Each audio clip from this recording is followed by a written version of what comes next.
ملتان کی سرزمین کا بادشاہ، اولیاء اللہ کا شہنشاہ اور سلسلہ صحبت کا بادشاہ حضرت بہاؤالدین زکریا ملتانی آپ کی خدمت خلفاء رکھتے ہیں آدم کئی مہینے تک سال تک آپ چلے کر رہے انہوں نے تربیت کر رہے لیکن ایک بندہ آیا چہرے پر بڑا خوبصورت آیا تو صحیح تو کچھ ہی مارا آپ نے کو خلافت عطا فرما چھوڑی، خلافت عطا فرما چھوڑی وہ لگا گیا اور وہ تبلیغ کی اجازت عطا فرما چھوڑی جو پہلے زمانے میں اللہ کی سرکار وجہ کیا ہے صاحب تک کئی سال دیگر تک چلے پہ میں ہے صاحب تک کئی عرصہ گزر گیا سے میرے نظر مشکلہ تے مجاہدے کے فکر میں ہے صاحب اجر تک کو نظر کرا انہیں فرمائی تے وہ آئے تے گھن کے لگا گئے آپ نے فرمائے پترو صبر کرو میں قوم میں رسے سکے ہوئے موقع آسی کو رسے سکے دیکھ موقع آیا تے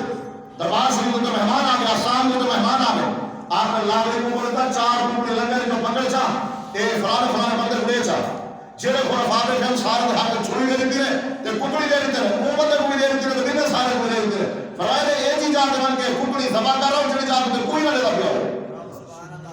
سارے چھوڑا جان لوگ پہ کوئی دیوار دے وچ کوہدا بیٹھا کوئی دروازے دی لوگ تے پیچھے کوہدا بیٹھا کوئی بخاری پکڑو کوہدا بیٹھا آپ نے اپنا کٹڑی کو کے والے تے او جے کو خلافت دی آ جی دی کو گھر کے چھوڑا ہاتھ پکڑ کے روز آیا کھڑا تے آپ نے پوچھا کیتا وہ میں میاں سارے اپنا کٹڑی کو کے والے تو جی دی کو گھر میں کیا مہمان کی خدمت نہیں کر رہی فرمایا سرکار کرم نوازی موسیٰ یہ جو فرمائیے حکم دیتے رہے اون جا کے کوئی کو گرا کے جا کے کوئی نہ کھڑا ہوئے میں سارا چپا آسمان کا پھر مارے جدوں میں رحم دل اذکار اللہ جا کے خدا کی ذات دے دی کھڑی ہے لہذا کوئی یہ مکان پر حاضر جا کے اللہ رب العزت کی ذات دے دی کھڑی ہوئے اس واسطے جیوی کہلایا جو شرط جو رکھیا ہے دے دا کوئی نہ کھڑا ہوئے تو آپ نے فرمایا بیٹھے رہے